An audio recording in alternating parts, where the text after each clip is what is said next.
senior presentation. We'll close this door.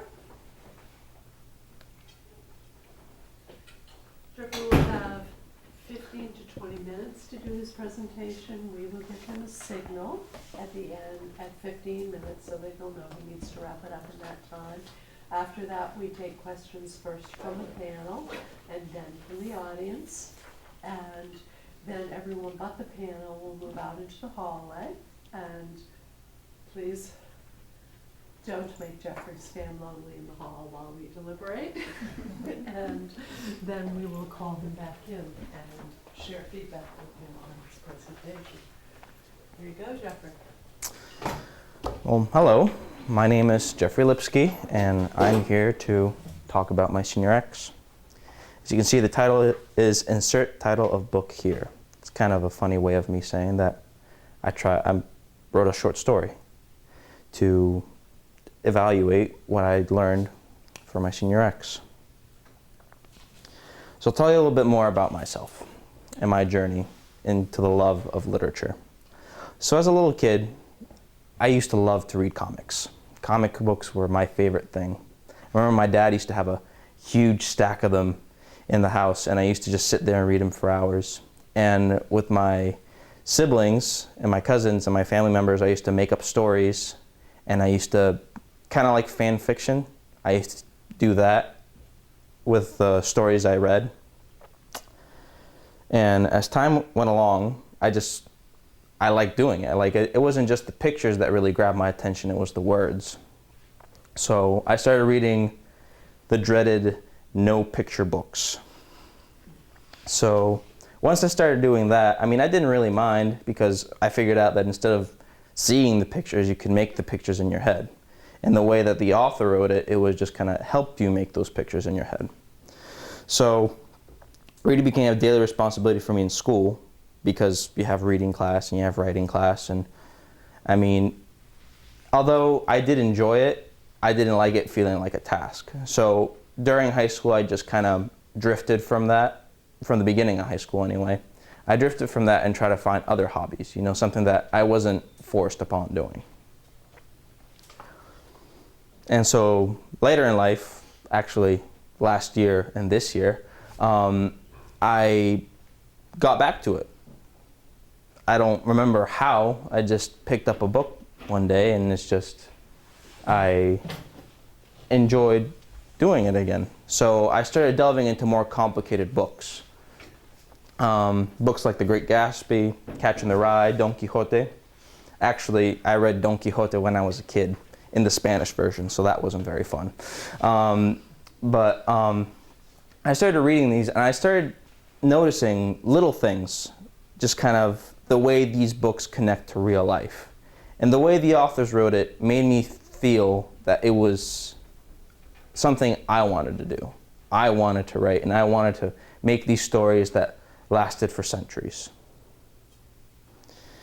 And in a story, although it's true that I'm using my Senior X as a way to sharpen my skills, I feel like I need to do this in order to contribute to society. I feel the people that write are the ones that get remembered in a way, because who's the person that writes history books? And that's the way we remember history, because it's written down. So I feel like I need to share my input in order to help this world progress a little bit, even if it's as insignificant as anything. So I'm going to talk about some strategic thinking and for what I wanted to do for my story. I talked to my mentor, Tina Rosenberg, who's standing right there, about little things that could help me improve and make a good story. So we talked about a story I could identify with. That's something that we really went over a lot, is something that I felt profound with, something that I could connect with in a way where it wasn't like I was just writing to write, it was like writing from my heart. And I felt like stories like that are the ones that people like the most or dislike the most, but those are the ones that get remembered the most. A main character with depth and personality to keep the reader reading. If you make a main character that isn't it doesn't have much of a personality, then what's the point of keeping reading? Supporting characters that contribute to the story, I feel like those are super essential, because with the interactions from the main character to the secondary characters, those are super important, because that's what really makes up the story. And to make secondary characters that don't interfere with the story, I feel like is really special. And a plot that walks the reader through the story, but maintains suspense. There's a lot of books, and a lot of books that I've read while I was in school, that just kind of drudge on forever. And it's just kind of like, it kind of loses you. It makes you tired, and you don't want to read it anymore. The books that I've read that I think are good have a plot that really captivate you and want to make you keep reading. And so that's something I really looked for. Although I have a knack for writing, I find it difficult to write from the heart. I figured it would be easier, because, I mean, in my writing classes in school, I've always done very well. But once I started writing, like seriously writing, I felt, I don't know, trapped, struggling to get what I have in my heart out. Because I feel like writing with authenticity is very important, but a very complicated skill. Because it takes a lot to really talk about the way you feel, I guess. And not just talk, but write it down is a completely different thing. And so the prior knowledge, like I said, I used to read a lot growing up, comic books and little young adult novels. And I seriously began to read and write in middle school, just as anybody would. I expanded my reading and writing skills in high school, and I read about anything that really grabs my eye. I mean, if I pick up a book and I like it, I'll keep reading it, just like anybody else would. And I write anything that I think is important. And here's a little bit more about my mentor, Tina Rosenberg. Ms. Dillon introduced us about 3 months ago, and she authored books that I've read, which are fantastic, has negotiated and organized and marketed over 30 talks and book signings in Maine, Ohio, and California, so she's pretty well known. And she was awarded an honorable mention of the mainstream literary fiction category of the 18th Writer's Digest International Self-Published Book Awards in 2010. And from what I've heard, getting into Reader's Digest is a pretty difficult task, which is something I've also wanted to do as well. So what happened? On our first meeting, we talked about what I need from her and what it meant to me to have her as a mentor. This was important because we were going to work together. And if I didn't know what I wanted from her, I wouldn't have really gotten what I got, I guess. During the following meetings, we spoke about ideas I could use for my story, as well as the mechanics and structure of writing. So these things were important because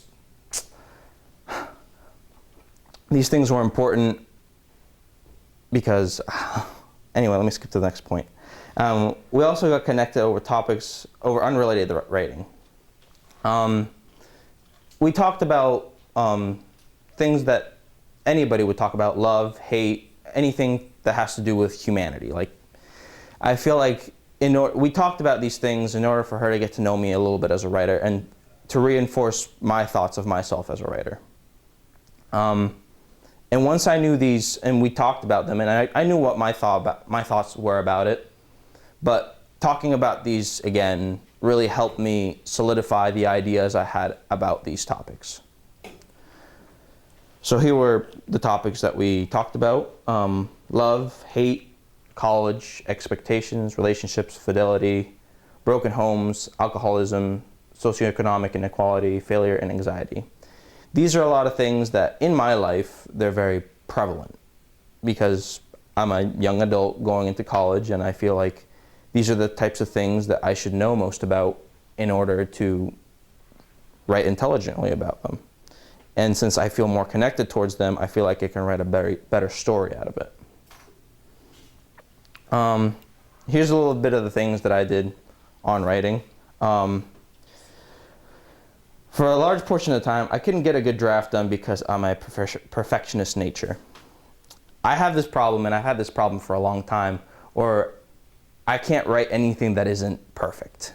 And at first, well, the people that I've talked to, they find it strange that I can't do this, because just like anything, writing is supposed to be something that progresses from bad to good, not something that just becomes perfect in one try. So, but I always never wanted to go through the editing process, so I just wanted to get the best work I could get out done first. Instead of wasting time, because I couldn't write, I read books that had the same themes and writing styles that I wanted to use. So I read a lot of books over the time that I had to do my Senior X in order to find inspiration to write my own story. A couple of the books I read were Catcher in the Rye, The Godfather. I read American Psycho. I also read The Spectacular Now. And those are really good books because most of them are speaking in first person, other than The Godfather. But I felt like reading in first person would help me because my story was in first person. And so after gathering enough evidence and research, I began to write my own story. About Untitled. So I'll tell you a little bit more about what I thought to begin with, my story. The story was going to take place in a college. It was going to be a one-night thing. Like, it was going to take place over one night. The main character, Jay, was, he just got back from a date with his girlfriend, and he didn't know how to react to her when she told him that she loved him. So the story was really going to be about him analyzing his own thoughts throughout the night and talk about his past experiences that made him feel, or make him ask why he didn't feel the same way. So, like I already spoke about, Jay. Jay was my very first character that I created in order to write the story because he's the main character. Jay, I've always had a very a connection with when I wrote about him. He's a mild-mannered guy, very smart. He grew up in Maine, and he's going to Duke now. He never really had a great family that never showed him a lot of love. His father was an alcoholic, and he didn't really know how to interact with other people, and the only way he knew how to deal with things was through doing schoolwork and doing the best he could on his own. The secondary character, Jay's girlfriend, called Julie, I designed her to be the perfect girl. Like, she's got good grades, really pretty, she's super smart, she's like the highest in her class at Duke. And I made her this way because I feel like men always want to achieve that, or they want to have that, but in this case, Jay doesn't. Or he feels like it's inadequate for him to have that, even though he already has it. So I'll tell you a little bit more about the actual story that I wrote down. This were the characters were the way they are. I left them the way they are. But let me tell you a little bit more about the story. So I kept the part where it takes place in one night. Jay gets back from a date, and he starts doing his own thing. A guy picks up a beer, sits down, and starts watching TV, and he hears a phone ring, and it's his girlfriend, and they're talking about how they really don't want to talk to each other anymore. It's mainly him not wanting to talk to her and trying to avoid conversation, while she really wants to show him her feelings. But in the end of the conversation, she declares her love for him, and he has nothing to say.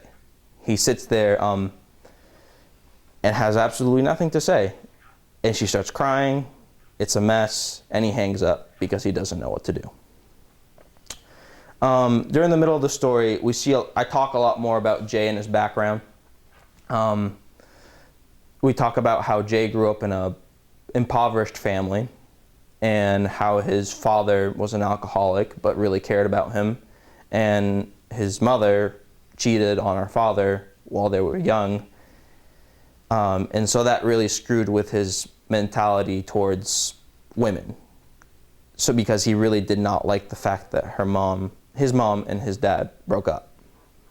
So he's always had this negative connotation towards love, and I've always really tried not to focus on it a lot and really delved himself in schoolwork. And as he comes to these realizations and keeps remembering about the past, he goes back to talking about winter break, which was something he just came back from. And he talks about how he himself cheated on his girlfriend. I lost my train of thought. Jay then comes to a decision where the crux of the story is that Jay thinks whether he should stay because he can't handle himself with living this lie, so he should either talk to her about it and let the relationship work out then, or just leave altogether. That's just about my story. So my end result was writing about 12 pages of good work that I wanted to write. 20 pages of it was edited out because I just really didn't like it. It was a problem I constantly faced where I just write and then I didn't like half of what I wrote and then I deleted it all, which was probably not a good idea either. And like I said, I've read these books here to influence my writing on it. And what I've decided to make out of this is that later in life, I will make a full-length piece, length novel out of this whole thing, based on what I've written right now. So I guess what I did was really put my foot on the door for it, just kind of put myself out there for writing. And what I've learned is that it's not easy to write at all. I feel like like a lot of people think it's easy, like the quote down here, there's nothing to writing, all you do is sit down at a typewriter and bleed. This really spoke to me because the simplicity of going to write is just to write. You learn it in school, it's whatever.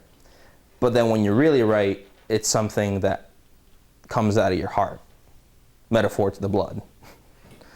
And so my essential question is, will writing my own short story tell me if I should devote my life to being a writer?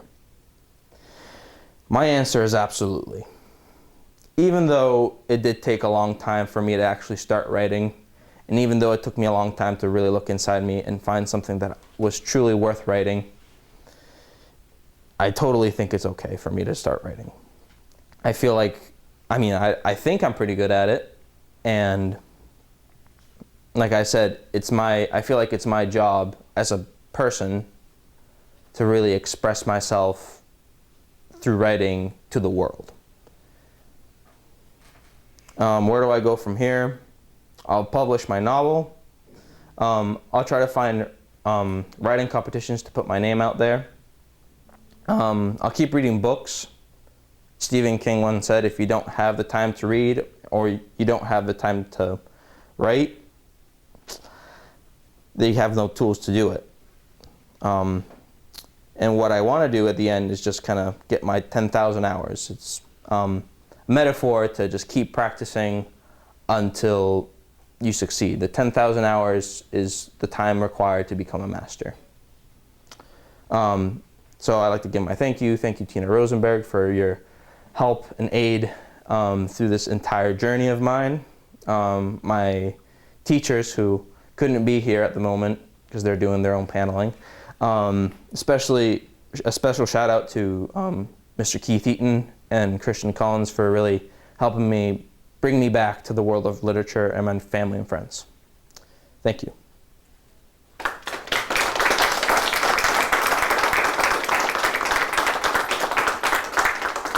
Okay, so now we take questions for Jeffrey, first from the panel, and then from the audiences in general. And thank you very much, Jeffrey. Any questions by the panel? I just wanted to ask, in the beginning of your presentation, you talked about liking comic books. Mm-hmm. So I was just interested in knowing if, when you start to write your own novels, if you were thinking you would add pictures to yours, and if so, would you be doing that, or would you have an illustrator, or would you do no picture books?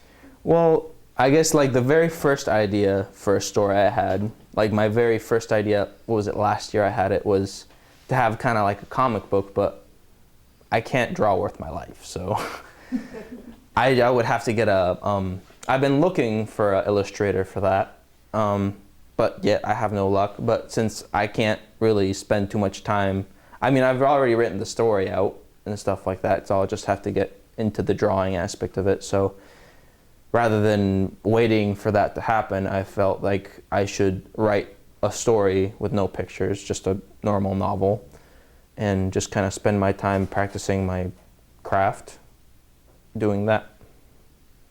I hope that answers your question. Yes, yes, thanks. You mentioned that when you were having trouble writing, you went to reading, that you read other books. Were there other techniques that you learned, or I don't know if there's exercises or something that you can do to help work through getting you to the writing?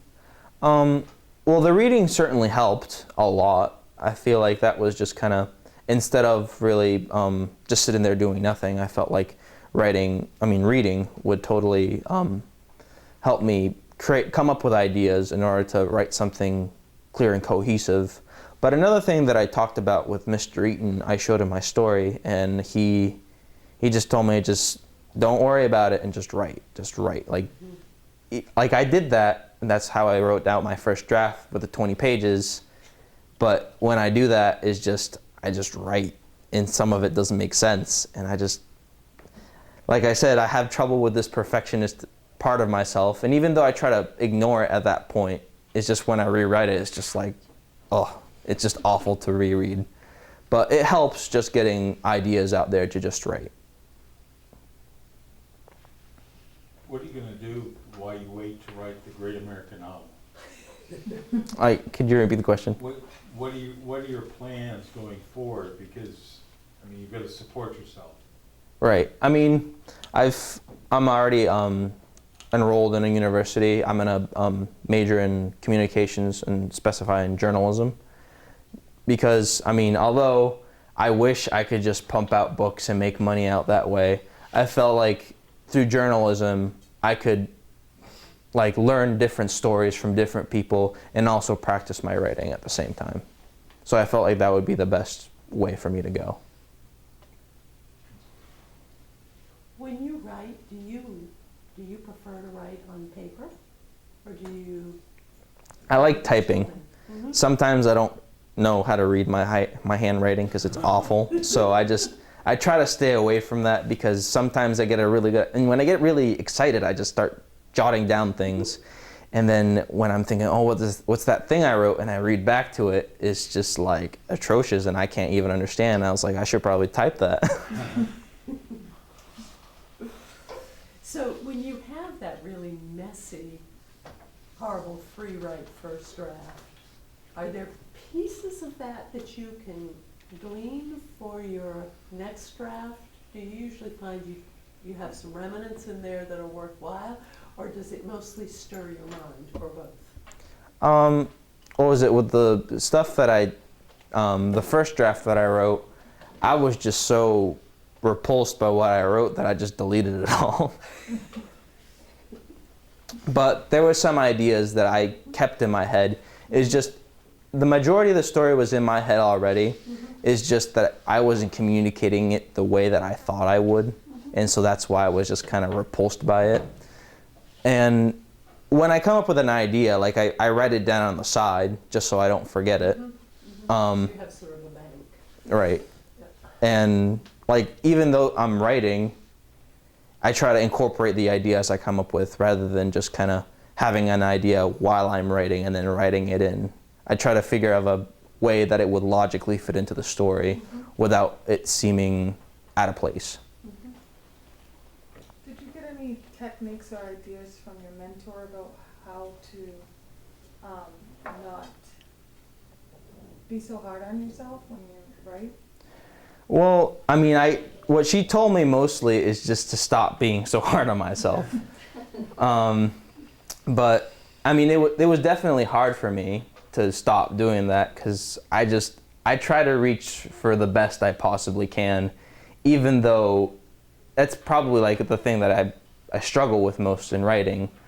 But there's some times where I just kind of lean back, and I mean, although my first 12 pages aren't perfect, I just kind of lean back and say, you know, I did a good job. I finally got it out. It makes sense. It's there. It exists. And that's the only thing that really matters in the end, I guess. And so would you say you've learned that in this process because you weren't always so ready to agree with that strategy? Well, I can't say I've mastered it or learned it, but I'm coping with it at the moment. I feel like it'll take a long while for me to just kind of be accepting of what I write, but I'm totally working on it.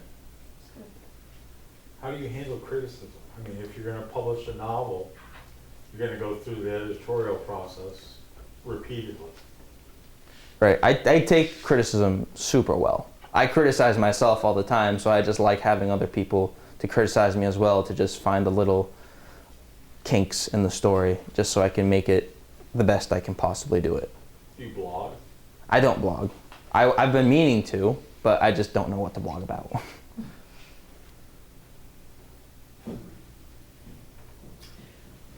I noticed that your original essential question has a depth to it that you changed the focus a little bit of what you were doing for your actual presentation, brought it much more into the present tense for you. How did that process happen? Your original essential question was, how can writing change a person's perspective, and how can it be used to change the world? Well, when I wrote that first question, I was thinking very, very prematurely. That was early in your exploration. Right. I feel like I wrote that because I thought it'd just be so easy. I figured that, you know, I'd just write something magnificent off the bat, and that I'd have people read it and I'd have people love it. But I was very, very wrong.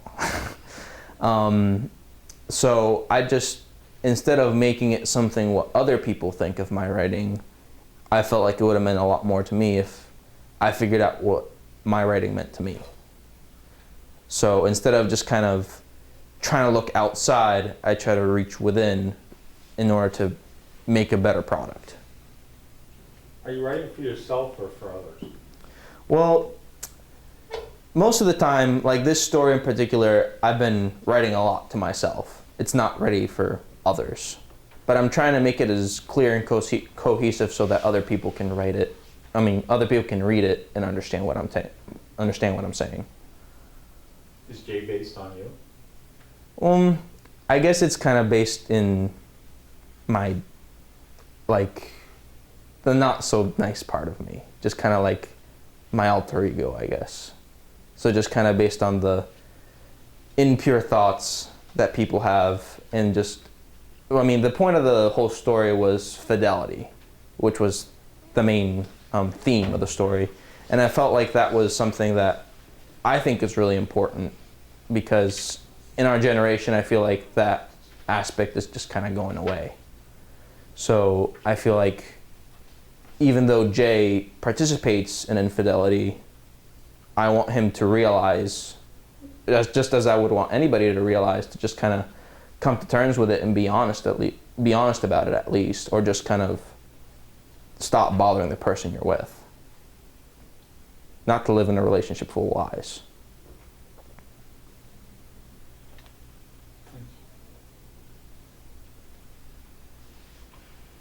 If there are no more questions, then the panel should remain, and Jeffrey should stay outside, and friends should support Jeffrey while he waits for a few moments while the panel deliberates. And we'll call you back in as soon as we can, okay? Thank you. Thank you.